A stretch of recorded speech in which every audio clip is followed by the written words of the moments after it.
KSRTC ബസ്സുകളിൽ സ്ത്രീകൾക്ക് സൗജന്യ യാത്രയ്ക്ക് വഴിയൊരുക്കുന്ന പ്രിയദർശിനി പദ്ധതിക്ക് പെരിന്തൽമണ്ണയിൽ ആവേശത്തുടക്കം. നജീബ് കാന്തപുരം എം.എൽ.എ ഉദ്ഘാടനം ചെയ്തു. ടിക്കറ്റ് മെഷീൻ സജ്ജമാക്കാൻ സാധിക്കാതെ വന്നതോടെ പദ്ധതി തുടങ്ങാൻ 1 മണിക്കൂർ വൈകി. യാത്രയുടെ ഉദ്ഘാടനവും ബസിന്റെ ഫ്ളാഗ് ഓഫും നിർവഹിച്ചെങ്കിലും ടിക്കറ്റ് മെഷീന്റെ സാങ്കേതിക പ്രശ്നമാണ് വൈകിപ്പിച്ചത്. ആദ്യ യാത്ര മന്നഴി ബസ് സ്റ്റാൻഡ് വരെയാക്കി ചുരുക്കി. അങ്ങാടിപ്പുറത്ത് യാത്രയുടെ മങ്കട മണ്ഡലം തല ഉദ്ഘാടനം മഞ്ഞളാംകുഴി അലി എം.എൽ.എ നിർവഹിച്ചു. ബസ് ആശ്രയിച്ച് യാത്ര ചെയ്യുന്ന ആളുകളിൽ ഏറ്റവും ചെറിയ വരുമാനത്തിന് ജോലി ചെയ്യുന്ന കടകളിൽ ജോലി ചെയ്യുന്ന 10,000 രൂപയ്ക്ക് താഴെ ശമ്പളമാകുന്ന എത്രയോ സ്ത്രീകളാണ്.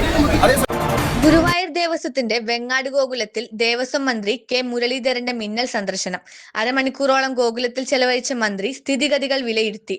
സമീപവാസികൾ നേരിടുന്ന മലിനജല പ്രശ്നത്തിന് പരിഹാരം കാണാൻ മലിനജല പ്ലാൻ നിർമ്മിക്കണമെന്ന ജനകീയ ആവശ്യം നിലനിൽക്കെയാണ് മന്ത്രിയുടെ സന്ദർശനം.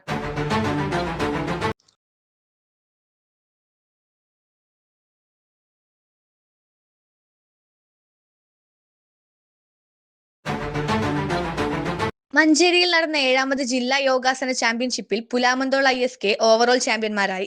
ആര്യ സ്കൂൾ ഓഫ് യോഗ 2ാം സ്ഥാനം നേടി. ലോകകപ്പ് ആവേശത്തിൽ ഫുട്ബോൾ ടൂർണമെന്റ് ഒരുക്കി മണ്ണാർമല വിദ്യാഭോഷണി ഗ്രന്ഥാലയം. 8 ക്ലബ്ബുകളാണ് മത്സരരംഗത്ത്. ഇന്റർനാഷണൽ റഫറി ഷിഹാബ് പുലാക്കൽ ഉദ്ഘാടനം ചെയ്തു. മാസ് ക്ലബ് മണ്ണാർമലയും കാസ്ക് പച്ചേരിയും തമ്മിലായിരുന്നു ഉദ്ഘാടന മത്സരം.